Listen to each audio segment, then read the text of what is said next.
આમ આદમી પાર્ટીના ધારાસભ્ય ચૈતર વસાવા કે જેમને હજુ પણ જેલમાં રહેવું પડશે।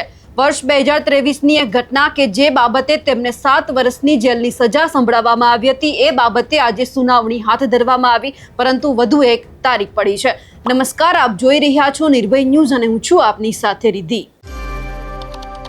વર્ષ 2023માં જે વનકર્મીને માર મારવામાં આવ્યો એ બાબતે અને હવામાં એક રાઉન્ડ ફાયરિંગ કરવામાં આવ્યું એ બાબતે ચૈતર વસાવા સહિત 9 જેટલા લોકોને જેલમાં મોકલવામાં આવ્યા।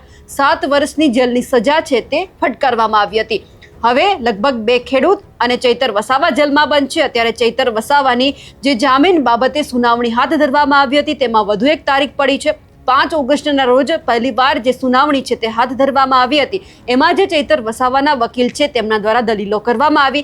એ પછી કહેવામાં આવ્યું કે હવે સરકારી વકીલને સાંભળવામાં આવશે, એટલે કે આજે 7 ઓગસ્ટ કે જ્યારે સરકારી વકીલ દ્વારા સુનાવણી હાથ ધરવામાં આવી હતી, પરંતુ જ્યારે સરકારી વકીલની સુનાવણી પૂરી થઈ ગઈ છે એ સમય દરમિયાન હવે ક્યાંક જે જસ્ટિસ વિમલ કે વ્યાસ છે તેમના દ્વારા એવું કહેવામાં આવ્યું કે હવે વધારે એક નવી તારીખ એટલે કે જે સોમવારે છે સુનાવણી હાથ ધરવામાં આવશે।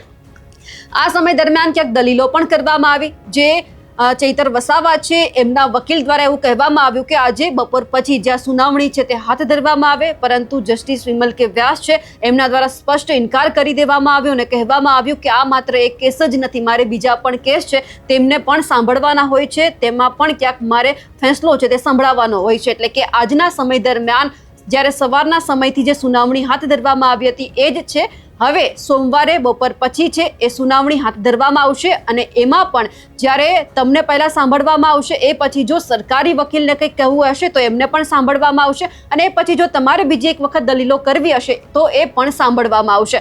એટલે કે હવે જે આખી સુનાવણી છે તે સોમવાર ઉપર જતી રહી છે, એટલે કે જે શનિ રવિની રજા હોય છે કોર્ટની અંદર પણ, એટલે કે 2 દિવસ સુધી હજુ પણ જે ચૈતર વસાવા છે તેમને જેલમાં રહેવું પડશે। પરંતુ આ સાથે સાથે સવાલ એ થઈ રહ્યો છે કે શું ખરેખર સોમવારે ક્યાંક જે ફેંસલો છે તે આવી જશે, કારણ કે ક્યાંક અહીંયા એવું લાગી રહ્યું છે કે બપોર પછીના સમયગાળા દરમિયાન જે સુનાવણી છે તે હાથ ધરવામાં આવશે અને આ સમય દરમિયાન જે સવારના સમયે જે જસ્ટિસ વિમલ કે વ્યાસ છે તેમના દ્વારા જેટલા પણ બીજા પેન્ડિંગ કેસ છે તેમાં તે ફેસલો આપી શકે છે, એટલા માટે સમય છે તે ક્યાંક બપોર પછીનો રાખવામાં આવ્યો છે। એટલે કે 2:30 વાગ્યા પછી જે ચૈતર વસાવા છે તેમને જામીન બાબતે સુનાવણી હાથ ધરવામાં આવશે। એટલે કે હવે સોમવારે એ નક્કી થશે કે શું ખરેખર જે મિસ્ટર સૈયદ છે એમના દ્વારા જે દલીલો કરવામાં આવે છે એ પછી સરકારી વકીલ છે સમય માંગે છે કે પછી આમાં જે જજ છે તે કોઈક ફેસલો આપી શકે એમ છે। હવે આ બધું જ સોમવાર ઉપર નક્કી થઈ ગયું છે।